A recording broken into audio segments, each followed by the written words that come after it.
சைத்திர புராணம் 28ஆம் அத்தியாயம். முதல் மகன் என்பது தர்ம சபதம் என்று நிருசிம்மர் கூறுகிறார். சம்பு என்ற பிராமணர் தனது சைத்திர மாத ஸ்நானமான சித்திரை மாத நீராடலை நிறைவடையச் செய்து அயோத்தியில் தனது திறமைக்கு ஏற்றவாறு காலை பிரார்த்தனை செய்தார். கர்க்கட வேடனும் மது மாசமான சித்திரை மாதத்தில் நீராடி மலை போன்ற பாவங்களிலிருந்து விடுபட்டு நல்லொழுக்கத்துடன் வாழ்ந்து அயோத்தியில் நீண்ட காலம் வாழ்ந்து முக்தி பெற்றார். ஸ்ரீராமபிரானை தொடர்ந்து எண்ணிக்கொண்டே தனது நேரத்தை செலவிட்டார். அதன் பிறகு அவர் அயோத்தி மாநகரத்தில் இறந்தார். இதன் காரணமாக அவர் ஸ்ரீ மகாவிஷ்ணுவின் உலகத்தை அடைந்தார். சம்புவானவர் மது மாதமான சித்திரை மாதத்தில் நீராடலை முடித்து ஸ்ரீராமபிரானையும் அயோத்தி மாநகரையும் மீண்டும் மீண்டும் வணங்கி காஞ்சி நகரத்திற்கு திரும்பி சென்றார்.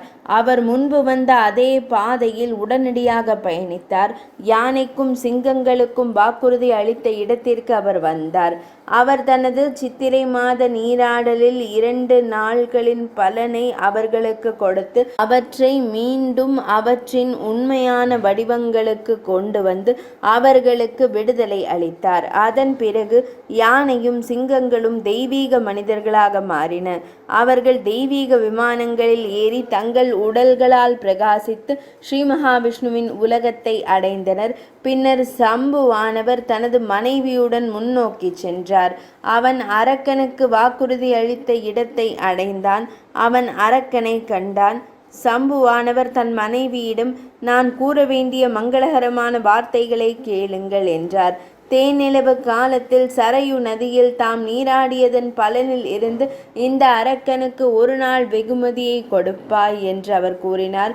சம்புவின் மனைவி தனது கணவரின் வார்த்தைகளுக்கு செவிசாய்த்து கௌரி நதியில் 1 நாள் நீராடியதன் பலனையும் அந்த அரக்கனுக்கு கொடுத்தாள். அந்த அசுரன் அந்த கணத்திலேயே தனது தூய்மையற்ற உடலை விட்டு வெளியேறி தெய்வீக உடலை அடைந்து தெய்வீக ஆடைகளாலும் ஆபரணங்களாலும் அலங்கரிக்கப்பட்டு பகவான் ஸ்ரீஹரியின் உலகத்தை அடைந்தார். சம்புமூர்த்தியும் தனது மனைவியை இப்போது நீராடும் மகிமையால் மகிழ்வித்து சிறந்த காஞ்சி நகரத்தை அடைந்து அங்குள்ள மக்களுக்கு முழு கதையையும் விரிவாக கூறினார். நிருசிம்மர் கூறுகிறார், அசுரனே, நீ கேட்ட அனைத்தையும் நான் உனக்கு கூறிவிட்டேன். வாக்குறுதி அளித்தபடி நான் வந்துவிட்டேன். நிருசிம்மர் தனது மனைவியிடம், கௌரிக்கு நீ செய்த 1 நாள் குளிர்ந்த நீரில் நீராடிய பலனை அந்த அரக்கனுக்கு கொடுத்து அவனை காப்பாற்று என்றார். தன் கணவரின் வார்த்தையின்படி அவள் அந்த அரக்கனுக்கு 1 நாள் சைத்திர மாதமான மது மாதம் சித்திரை மாதத்தில் கௌரி தீர்த்தத்தில் நீராடிய பலனை அளித்தாள். பின்னர் அந்த அசுரர்கள் அனைவரும் அந்தந்த உடல்களில் இருந்து விடுவிக்கப்பட்டனர். அவர்கள் தங்கள் உண்மையான வடிவங்களை கண்டறிந்து விட்டனர். அவர்கள் நிருசிம்மரை வணங்கினர். அவர்கள் அவரவர்கள் இல்லங்களை அடைவதற்கு முன்பு அவரை புகழ்ந்து மீண்டும் வணங்கி பகவான் ஸ்ரீஹரியையும் புகழ்ந்து பாடினர். நிருசிம்ம பகவானும் தனது மனைவி லக்ஷ்மி தேவியுடன் அபிகாமத்தை அடைந்தார். அவரது மகன் ராமதாசரும் சைத்திர மாதமான சித்திரை மாதத்தில் நீராடிய பிறகு பெரியவரானார். அவர் தொடர்ந்து அன்னை சீதையாலும் பகவான் ஸ்ரீ ராமச்சந்திர மூர்த்தியினாலும் மனதை நிரப்பி மிகுந்த தீவிரத்துடன் தியானம் செய்தார். மாண்டவ்ய முனிவர் அரசர் புண்ணிய கீர்த்தியிடம், அரசரே, தாங்கள் கேட்ட அனைத்தையும் நான் தங்களிடம் கூறிவிட்டேன்.